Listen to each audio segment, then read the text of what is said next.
সালামু আলাইকুম। এক্সেল ব্যবহার করে কিভাবে একটা গ্রাফ প্লট করতে হয় ওই ব্যাপারটা আমরা দেখব। তো গ্রাফ প্লট করার ক্ষেত্রে গ্রাফ প্লট করা খুব একটা কঠিন কাজ না, কিন্তু গ্রাফ প্লট করার যখন আমরা একটা এক্সপেরিমেন্টাল ডাটার ক্ষেত্রে গ্রাফ প্লট করি তখন সেখানে কিছু চ্যালেঞ্জেস আছে। যেমন আমরা একটা এক্সাম্পল দিয়ে একটু বুঝাই ব্যাপারটা, যে ধরি আমাদের এখানে কিছু একটা ওহমস লর ভেরিফিকেশনের একটা এক্সপেরিমেন্ট, অথবা ওহমস লর ভেরিফিকেশনের ক্ষেত্রে আমরা জানি যে ভোল্টেজ আমরা যদি ইনপুট হিসেবে দিই তাহলে কারেন্ট আমরা পাই, এবং আমরা জানি যে ভোল্টেজ আর কারেন্টের রিলেশনশিপ হচ্ছে V is equal to IR. এখন V is equal to IR, তো আমরা এখানে যদি কোনো একটা ভোল্টেজ বসিয়ে দিই, কারেন্ট বসিয়ে দিই, তাহলে রেজিস্ট্যান্সের ভ্যালু আমরা পেয়ে যাব। তো সাধারণত আসলে এভাবে ডিরেক্ট একটা ডাটা পয়েন্ট দিয়ে রেজিস্ট্যান্সের ভ্যালু বের করা হয় না। যখন কোনো একটা এক্সপেরিমেন্ট করা হয় তখন ওখানে রেঞ্জেস অফ ডাটা, অর্থাৎ অনেকগুলো ডাটা থাকে।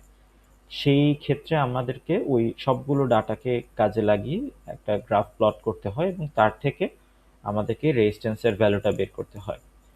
তো এখানে আপনারা দেখতে পাচ্ছেন যে এখানে y is equal to mx একটা স্ট্রেট লাইনের সাথে আমরা যদি এটাকে কম্পেয়ার করি, যেখানে ভোল্টেজ হচ্ছে আমাদের x অর্থাৎ ইনপুট, কারেন্ট হচ্ছে y, তাহলে y is equal to mx straight লাইনের স্লোপটা কি হবে? স্লোপটা হবে 1/r।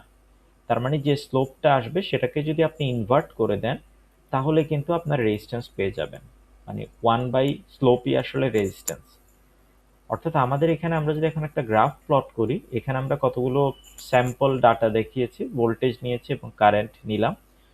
তো আমরা কিভাবে আসলে এটা প্লট করতে পারি? আমরা জাস্ট প্রথম ডাটাটাকে সিলেক্ট করলাম, অর্থাৎ প্রথম সেলটাকে সিলেক্ট করলাম, শিফটটাকে প্রেস করলাম এবং লাস্ট সেলটাকে সিলেক্ট করলাম, তাহলে এই ডাটাগুলো সিলেক্টেড হয়ে যাবে।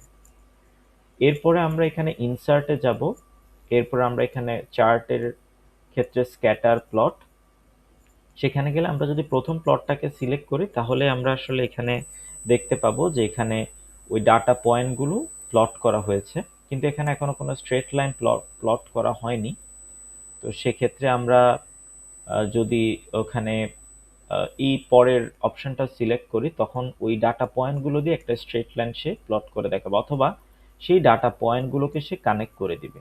ডাটা পয়েন্টগুলোকে সে কানেক্ট করে দিয়ে তারপর একটা স্ট্রেট লাইন সে আমাদেরকে প্লট করে দেখাবে।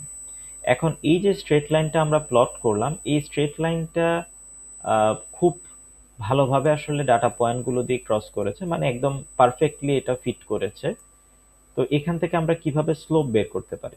স্লোপ বের করার ক্ষেত্রে আমরা জানি যে স্লোপের যেটা নর্মাল ইকুয়েশন সেটা হচ্ছে y2 minus y1 divided by x2 minus x1, অর্থাৎ অ্যাটলিস্ট আপনার দুটো পয়েন্ট লাগবে, আপনি সেইভাবে স্লোপটা বের করতে পারেন।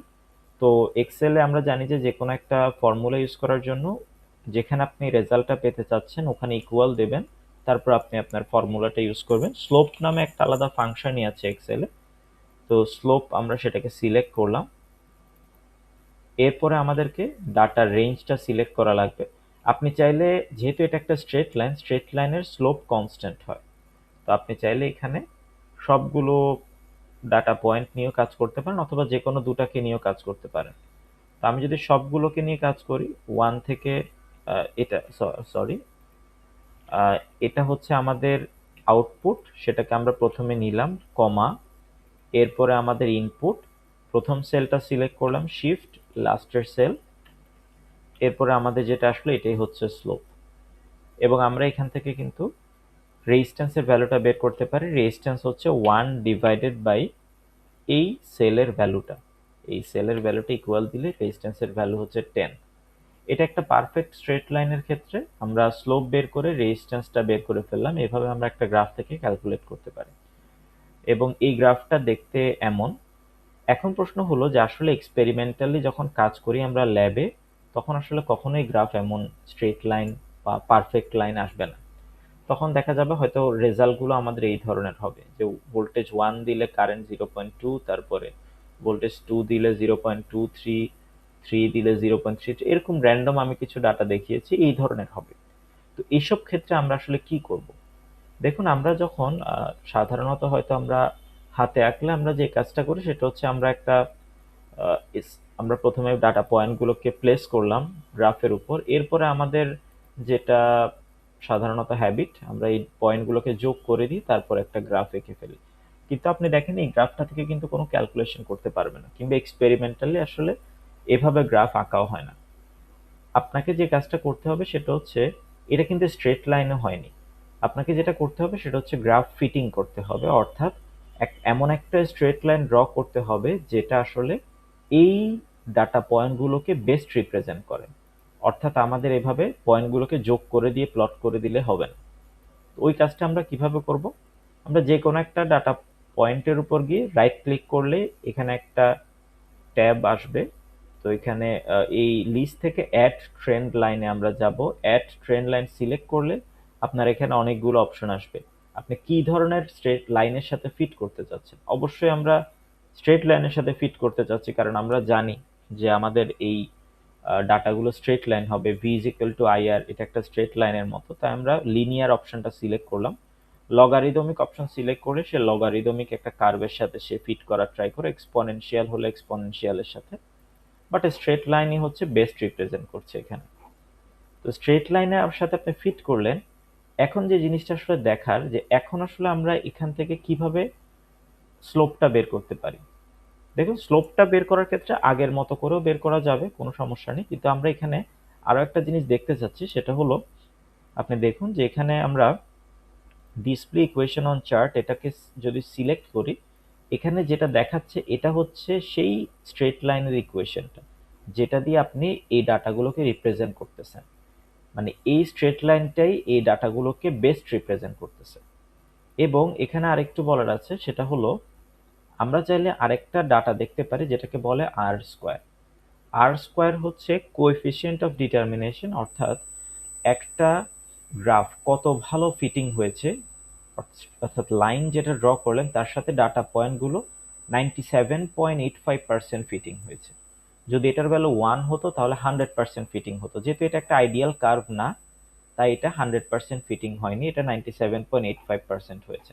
আমরা কিন্তু চাইলে এটার ক্ষেত্রে একটু টেস্ট করে দেখতে পারতাম, যে আপনি যদি এটার ক্ষেত্রে অ্যাড ট্রেন্ড লাইন দেন, ইকুয়েশন এবং আর স্কোয়ার আমরা যদি দেখি, দেখুন এখানে ইকুয়েশনটাও এসেছে y ইকুয়াল টু ইকুয়েশনটা y ইকুয়াল টু 0.1x এবং আর স্কোয়ার 1, তার মানে 100% ফিটিং, কারণ এটা একদম আইডিয়াল একটা ডাটা সিরিজ ছিল, এই কারণে একদম 100% ফিটিং হয়েছে।